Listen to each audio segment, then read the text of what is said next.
So what I'm going to go through tonight is the overall sort of path to making life multiplanetary. So we're doing a lot of good things at SpaceX. I mean, Starlink is incredible, providing connectivity throughout the world, and also, paying for a lot of what we're doing here. And Falcon 9 is the primary launch vehicle for Earth, just doing more non-SpaceX launches than anything else. And but Starship is Starship is the first design of a rocket that is actually capable of making life multiplanetary, where success is one of the possible outcomes. No rocket before this has had the potential to extend life to another planet. And I'll sort of wax esoteric here for a minute, because this may sound sort of unusual, but when you think about the question of where are the aliens, which I get asked a lot, this is like the Fermi paradox. Where are the aliens? And I've not seen any evidence that there are aliens on Earth. A lot of people think there are aliens on Earth, and I'm like, great, I'd like to meet one. For a while there, when I was getting my green card and everything, it said alien registration card. I'm like, okay. But this question of where are the aliens is, I think, a very profound one, because I'm aware of no evidence of aliens whatsoever, which means that I think we're probably alone. And if you look at the history of Earth, like how long has Earth been around? Assuming that physics is correct, the universe is about 13.8 billion years old. Earth is about 4.5 billion years old. When you think about how old is civilization, I think the right measuring point for civilization, in my view, or a good measuring point, would be the advent of writing. So the first writing is generally considered to be the ancient Sumerians. Where are they now? They died out. But about 5,500 years ago, it was archaic pre-cuneiform. In fact, I suggest it's like an interesting rabbit hole to read about the history of writing. So if you consider, say, like, okay, civilization, I think if you don't have writing, you kind of need writing for civilization. So it's only been around for like a little over 5,000 years out of 4.5 billion years that Earth has been around, and the 13.8 billion years of the universe. So all of human civilization is basically the blink of an eye. It's like just a fraction. It's nothing. And I think that probably means that consciousness is incredibly rare. And perhaps fleeting. It may not last for very long. Because otherwise I think we would have seen aliens, some kind of sign of aliens. I think the most likely explanation is that consciousness is so rare that and does that consciousness actually extend to another planet? Does that consciousness extend to another star system? I mean, ultimately, if we're able to become a spacefaring civilization, a multi-planet species, and ultimately a multi-stellar species, and go out there and explore all these star systems, I think we may find that there are many long-dead one-planet civilizations. And as you've heard me say before, we don't want to be one of those lame one-planet civilizations. I mean, we want to be a multi-planet civilization, ultimately be a multi-stellar civilization, be out there among the stars. Like, make science fiction not fiction forever. Kind of make Star Trek real. So that's why I think that there's a high urgency to making life multiplanetary. because this is the first time in Earth's 4.5 billion year history that it's been possible to extend life or consciousness beyond Earth. And we've got to do that while civilization is still strong. So that's the overarching goal of the company, is extend life sustainably to another planet. Mars is the only option, really. And to do so, ideally before World War III or some kind of bad thing. The key thing is that we need enough people and enough tonnage on Mars such that Mars can survive and continue consciousness even if something were to happen to Earth.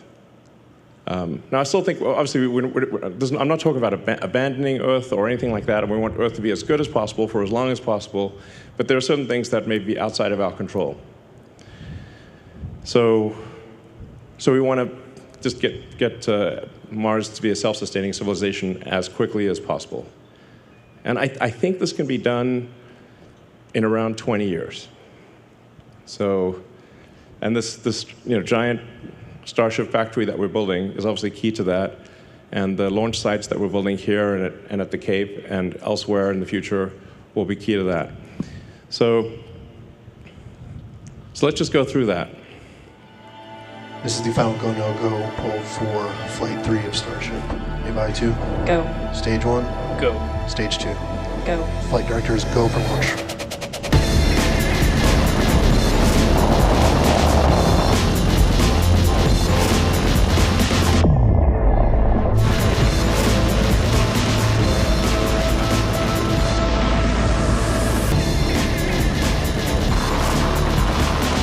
We have liftoff.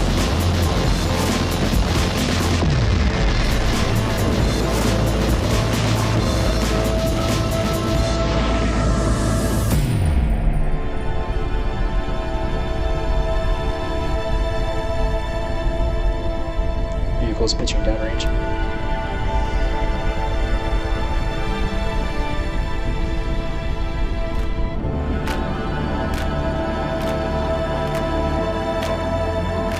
Execute. Vehicle supersonic.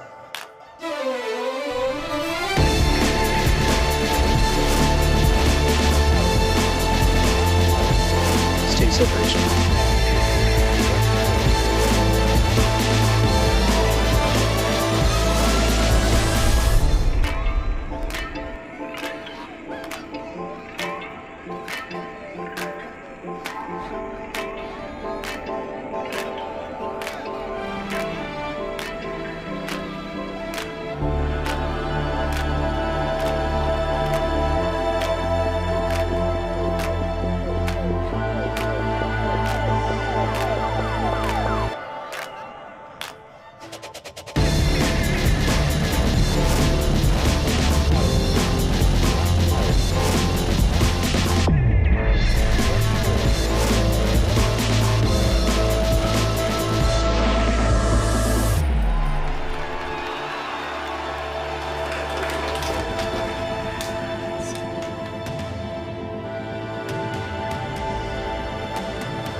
And congratulations, guys, you did that.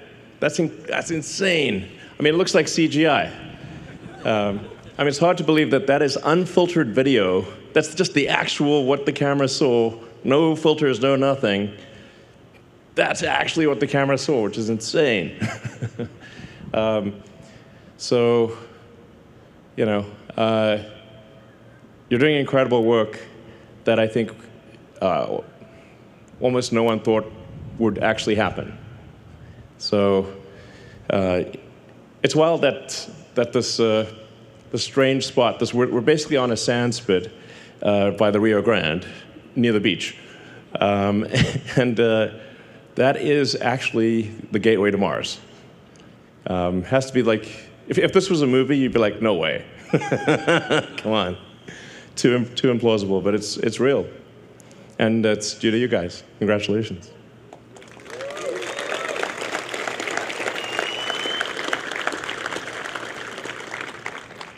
This is the side-by-side of the 3 flights. You can see our thruster weight improved significantly.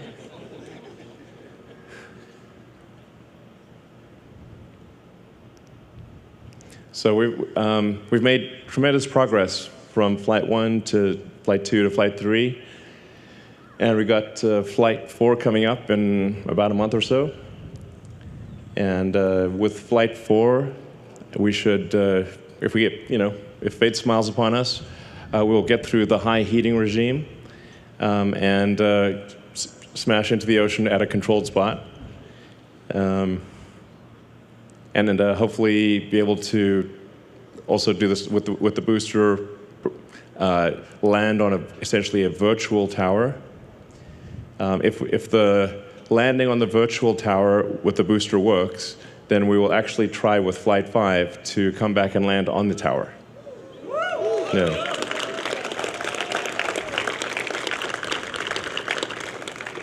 That's very much a success-oriented schedule, but it is in the realm of possibility. But I would say, like, the odds of us actually being able to catch the booster with the Mechazilla arms this year, I don't want to tempt fate, knock on wood, but I think the odds of actually catching the booster with the tower, probably like 80-90% this year. Which is insane. Like, actually, when we first talked about it, it sounded so batshit crazy. We're going to have a giant, it's like literally bigger than Mechazilla from this movie. That you'd catch like the biggest flying object ever made with mechanical arms out of the air. But we're going to do it. So, yeah. It may not work, necessarily the first time, but it will work. So really, Starship is really the key to making life multiplanetary and preserving the light of consciousness. That's what it's all about. And it may end up being the most important thing that we ever do. I think that like the light of consciousness is like this tiny candle in a vast darkness, and that candle has only been lit for a very short time, and it could easily go out. So we obviously want to preserve the tiny light of consciousness on Earth, but extend it to Mars, and then ultimately to the rest of the solar system, and then start going to other star systems.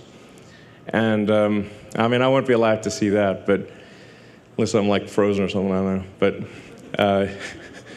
But I think at some point we will discover many civilizations that maybe lasted 1 million years, or 2 million years, or 10 million years.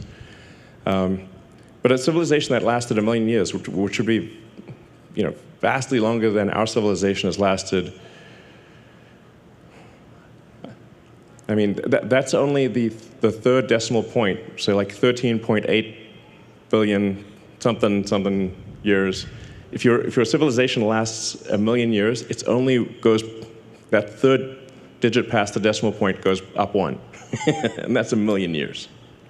So, I'd say, like, we should think of, like, how do we make civilization last 1 million years?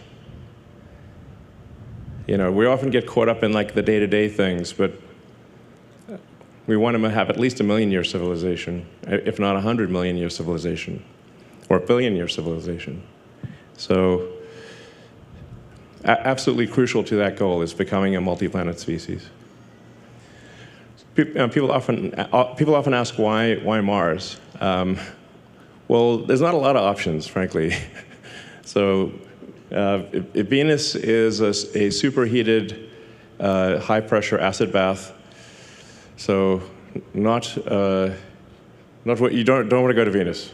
And then the Moon is close, but it doesn't have an atmosphere. The gravity is only 1/6 that of Earth, and it's missing a lot of key resources. So, also the insulating value of the Moon relative to Mars is much less. So if there's something that takes out Earth, like let's say there's a World War III, global thermonuclear warfare, they'll probably throw a few nukes at the Moon. So whereas it's way harder to shoot Mars with nuclear. And Mars would see it coming and probably have some time to stop the inbound missiles. So the value of Mars, the difficult or the distance and time required to get to Mars actually has an insulating benefit for the continuation of consciousness, even if there's something terrible happens on Earth. And then once we go beyond Mars, there's some asteroids like Ceres, some of the moons of Jupiter. Starship would ultimately be capable of reaching anywhere in the solar system. And then we'll need something, a new level of technology to go to other star systems. But if we can't at least get to Mars, then other star systems are hopeless. I mean, it's a fixer-upper of a planet. Okay, it needs some work, but it is. It's really the only option for becoming multiplanetary. And long term, we can warm up Mars, and we can densify the atmosphere, and there'd be a liquid ocean on about 40% of the surface. So we could make it an Earth-like planet long term.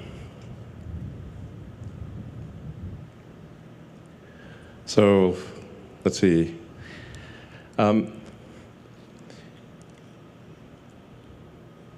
We've learned a tremendous amount from when we started the company, and at first we were unable to get even a small rocket to orbit, to now where we've done 327 successful launches, almost 300 landings. In fact, give it a few weeks and we'll have done 300 landings. 261 reflights. So, many times I was told that that reusability was impossible, and even if you did it, there would be no point because nobody would want to fly rockets that much. But now we routinely fly and land the booster, and we recover the fairing. So we've learned a tremendous amount from the Falcon program that is then feeding into the Starship program. And Falcon and Starlink are what obviously keep the company going. So I'd just like to give a hand to the Falcon team for the incredible work that they're doing.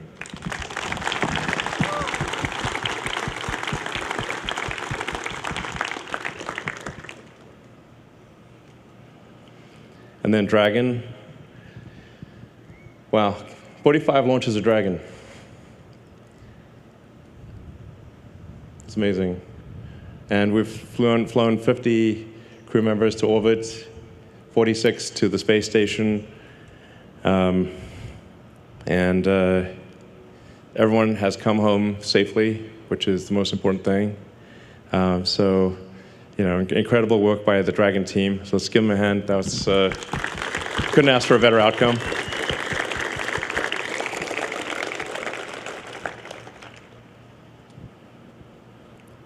And Starlink, actually, if you look at the sort of the plot of all the satellites going around Earth, it does look kind of scary, actually. But there's 6,000 satellites in operation, over 6,000, and 10,000 lasers, almost 3 million customers.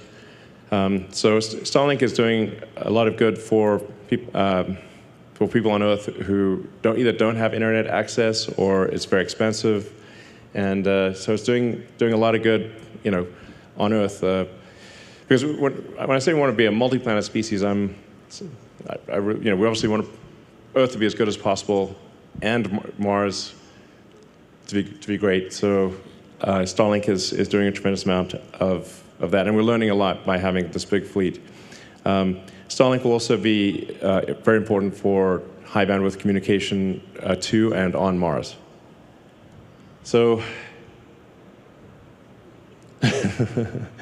from a tiny rocket to Falcon 9, which is a much bigger rocket, many iterations of Falcon 9, and then Falcon Heavy, and then Starship. And Starship will get bigger, obviously. This year, if if things go according to plan, SpaceX will do probably 90% of all Earth mass to orbit. And then China will do about 6%, and the rest of the world will do about 4%, which is pretty wild. And then once Starship is flying, we'll be doing over 99% of all Earth mass to orbit, which you kind of have to do in order to build a city on Mars. And I should say we'll also build a lunar base as well, so it might as well along the way. So you can see that actually Falcon 1 was really, half a ton to orbit. So I think we slight error on the slide there. So Falcon 1 was about half a ton to orbit. Falcon 9, depending on in expendable mode, would do probably 25 tons to orbit.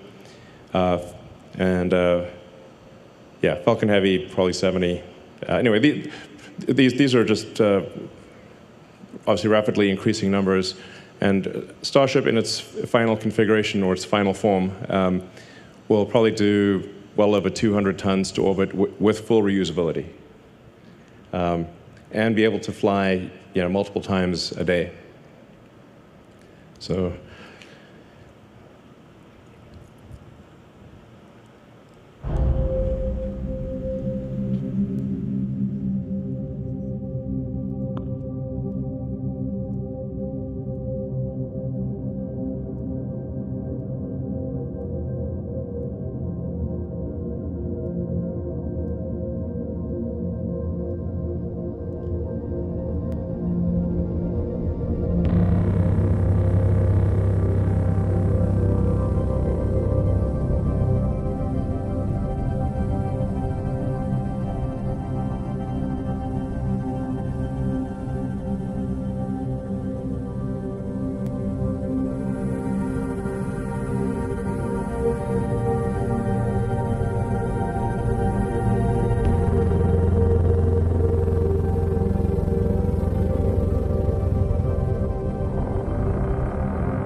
So I'm pretty confident we will achieve that this year. Like I said, probably 80–90% this year. And then there's recovering and reusing the ship. The ship will take longer. So the ship, I think we will want to have at least 2 consecutive successes of a given design that land at a specific point in the ocean or smash into a specific point of the ocean before we try to bring it back to the launch site, because we do not want to rain debris over Mexico or the US. So my guess is probably next year is when we will be able to reuse Starship, but I think it's highly likely that this year we will bring Starship to, or the ship side of it, to a controlled point in the ocean. And have it basically land on a virtual tower somewhere in the Pacific or the Indian Ocean. And we've already proven that we can do the final phase of landing, so coming from sort of a belly-first position to rotating the ship and landing vertically. We proved that right here. So we just need to be confident that we can get through the high heating portion of re-entry reliably, and then we will bring the ship back and it will land on the tower as well. And we're going to build more Mechazillas. So there's going to be 2 launch towers here, and then 2 launch towers at the Cape as well. So we'll have 4 launch towers for Starship, probably by sometime next year. So we're aiming to have the first Cape launch tower and launch system operational around the middle of next year. And that'll be important for launch azimuths that are sort of fly over land.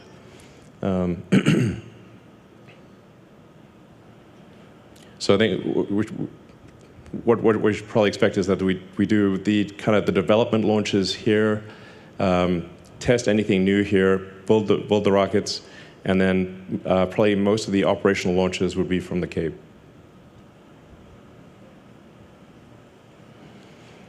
So this year we're planning to build another roughly 6 boosters and ships, and that production rate will increase a lot next year. That's why we're building the giant factory. Ultimately, we'll need to build a lot more ships than boosters, especially for Mars, because it's you'll actually want to use the ship, take apart the ship and use it for raw materials on Mars, because the ship materials will be so valuable. Most of the ships you wouldn't want to bring back. You'd want to just use them for raw materials. Eventually, we will want to bring ships back, and I think we want to give people the option of coming back because they're more likely to want to go if there's some option of coming back. But I think most of the people that go to Mars will probably never come back to Earth. So, and we'll need to ramp production to pretty high numbers. Like, I think ultimately probably a ship every, multiple ships per day, basically. And then next year we're aiming to demonstrate ship-to-ship propellant transfer. It's hard to make this not look a little bit naughty, because it's 2 ships connecting and doing a fluid transfer. It's just what it is. But this is actually a very important step on going to Mars, because you need to get the ship to orbit and then do orbital refueling, kind of like aerial refueling, and that's really you'll need about 5 or 6 refilling missions for every 1 mission that goes to Mars. So roughly 5 to 1. So, and this will also be very important for the Artemis program for the NASA to get back to the moon. So we'll want to have a ship that is, well, it's going to be a specialized ship for the moon, like this. So the moon, obviously, there's no mechazilla, so we need landing legs. And you don't need a heat shield, and you don't need flaps, because there's no atmosphere. So the moon ship would be specialized. Now, ultimately, I think we want to build a moon base Alpha, and have a permanently occupied base on the moon. Like, that would be super exciting. And so you'd have a bunch of ships that are specialized for going to and from the moon, but they never come back to, they never land back on Earth. They just would dock with propellant tankers to get orbital refilling. So in terms of performance, we've made dramatic progress on every level for Starship. It's remarkable that you can see the Raptor engines and how it has evolved from, optimistically 185 tons to 280, and I think ultimately the booster engines will aim to get the booster engines over 330 tons of thrust, which would mean 10,000 tons of total thrust at liftoff. So, and then the Raptor 3 also will not need a heat shield. So Raptor 3 looks very simple, and it is actually simplified in a lot of ways. But a lot of the complexity is hidden because we have integral cooling channels in many parts of the engine that don't exist in Raptor 2. So in order to not have a heat shield, it has to be very resilient. But that is actually what Raptor 3 would look like. Raptor 3 looks like it's missing a bunch of parts. But actually, those parts have either been deleted or they've been integrated into the system, and like I said, with integral cooling channels. And where you need secondary plumbing, the secondary plumbing has also been integrated into the pump and into the chamber jacket, and yeah, so it's much simpler. Well, it's actually extremely difficult to build Raptor 3, but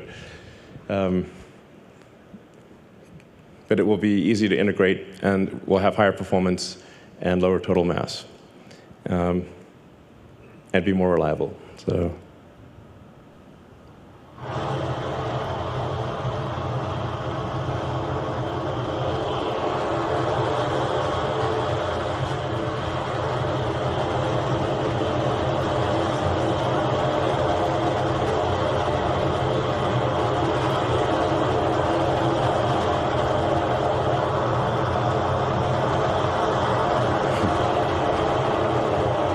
Well, that can go on for a while. So I find it interesting to look at if you look at the flame tail on Starship and how long it is. It's a very long flame tail, which is due to the fact that the chamber pressure, well, it's just outputting a lot more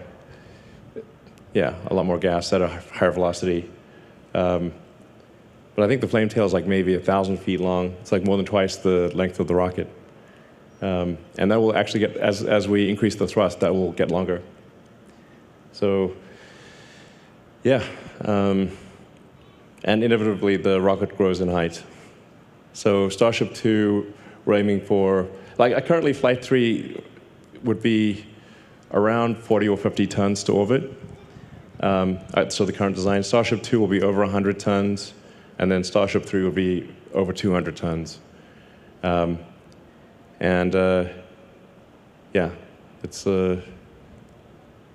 going from around 7,000 tons thrust to over 8,000. But I think we'll end up ultimately with more than 10,000 tons of thrust, probably 7,000 or 8,000 tons of liftoff mass, and at least 10 meters taller. We'll see. Tends to grow.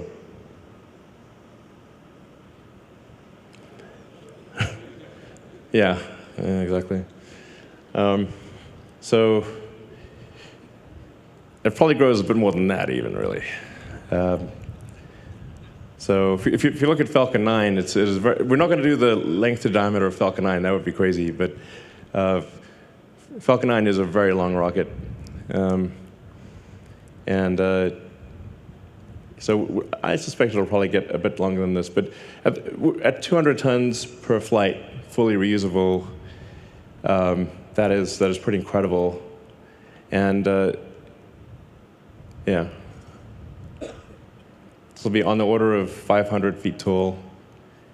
And then there's thousands of design improvements here. So.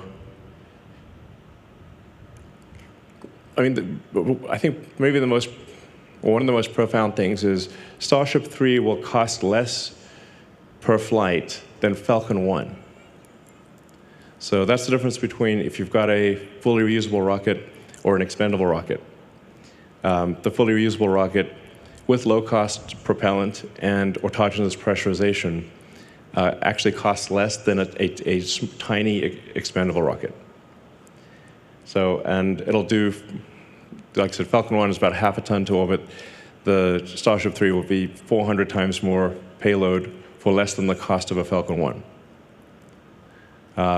Ultimately, I think we might be able to get the cost per flight to Earth orbit down around $2 million or $3 million. So these are sort of unthinkable numbers. Nobody ever thought that this was possible, but we're not breaking any physics to achieve this. So this is within the bound, without breaking physics, we can do this. So the Mars missions are 2 years apart, or 26 months. If you look closely at the Starlink router, you see the Hohmann transfer from Earth orbit to Mars orbit. And that's basically to say to people, the Starlink system that you're buying is helping get humanity to Mars. I think it's pretty cool. So roughly every 2 years, thousands of ships would depart from Earth to Mars. It would look like Battlestar Galactica, but in a good way, Hopefully without being chased by the Cylons. But but it would be an incredible thing to see these thousands of ships departing every 26 months for Mars. What this diagram is basically saying is that for getting to Mars, we would essentially create a kind of a propellant depot ship. The propellant depot would look more like a hot dog than like a sphere. It's really just a long ship with a lot of insulation. And we'd fill that ship up, and then shortly before, or as they're going to Mars, the ships would take off with, I don't know, a couple hundred tons of payload from Earth, reach orbit with almost no propellant, and then get refilled by the tanker, and then go to Mars and land, go all the way to Mars with over 200 tons of useful payload. Then on Mars, in the beginning, I think we would simply reuse the ship materials, so most of the ships wouldn't come back, but then over time, you'd want to bring the ships back so you could reuse them. And for that, we would need to create methane, CH4, and oxygen, O2 on Mars, which you can do with H2O and CO2. So the atmosphere is CO2, and there's plenty of water ice, H2O. And so it's kind of like tailor-made for, well, actually, the reason we have a methane oxygen system is because you can make methane and oxygen on Mars fairly easily, like not just not a total walk in the park, but the ingredients are readily available to create methane and oxygen on Mars. So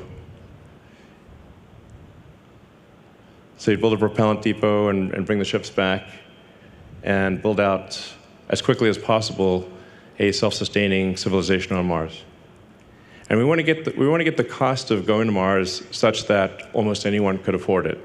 So, like if somebody were to just work hard on Earth, save up, and that they'd be able to go to Mars. So it's like anyone, ideally, almost anyone could go to Mars.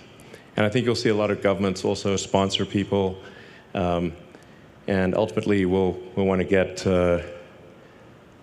so there's kind of an optimal landing zone on Mars where you have resources, so you've got access to water or frozen water, that you're not too close to the poles, so you can use solar power. It would be nice to use nuclear. I don't know if we'll get the approval, but nuclear would be very handy on Mars because you can use the heat, and you can generate electricity. So, and then you kind of want to be about 2 kilometers below sea level. So if Mars did have an ocean, you'd actually be quite deep in the ocean, at least at first. Yeah, so let's see. That's Mars. Kind of want to land about halfway between the pole and the equator, in a kind of a deep area of Mars. The deeper it is, the more you can use the atmosphere to brake, and the atmospheric density is higher. So these are all the things that would have to be developed.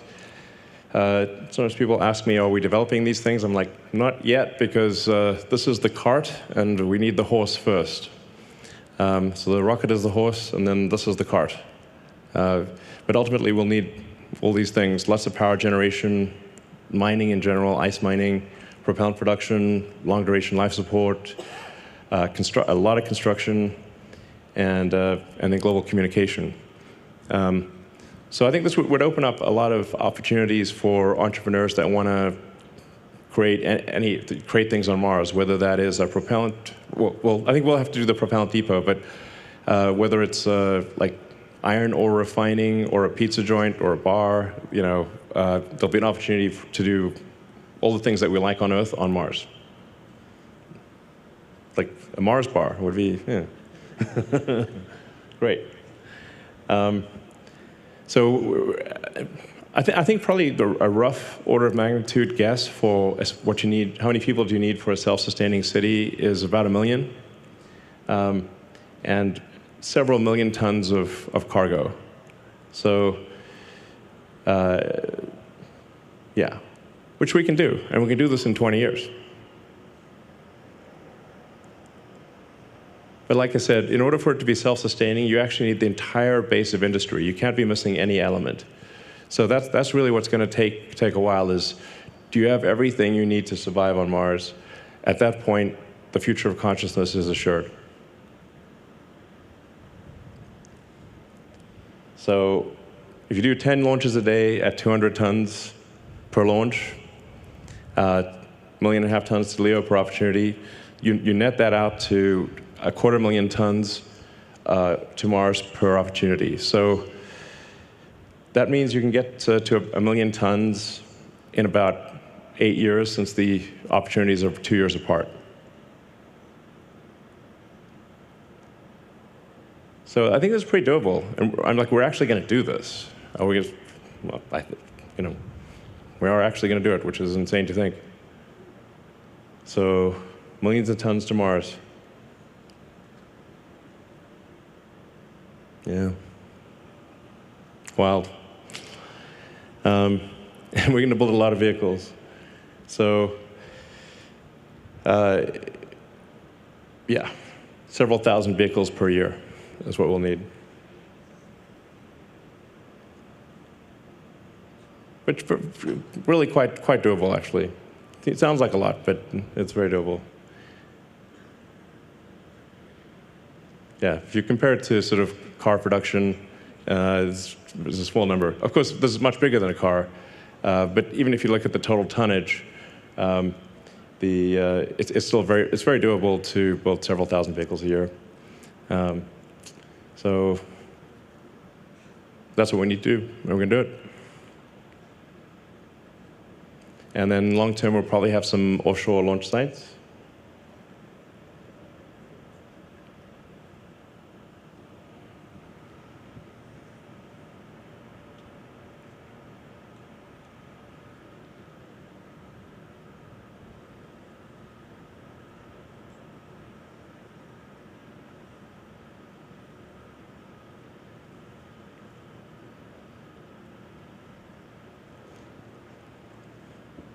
You can just imagine all of these starships waiting in orbit for the planets to align, and then this gigantic Starfleet taking off from Mars.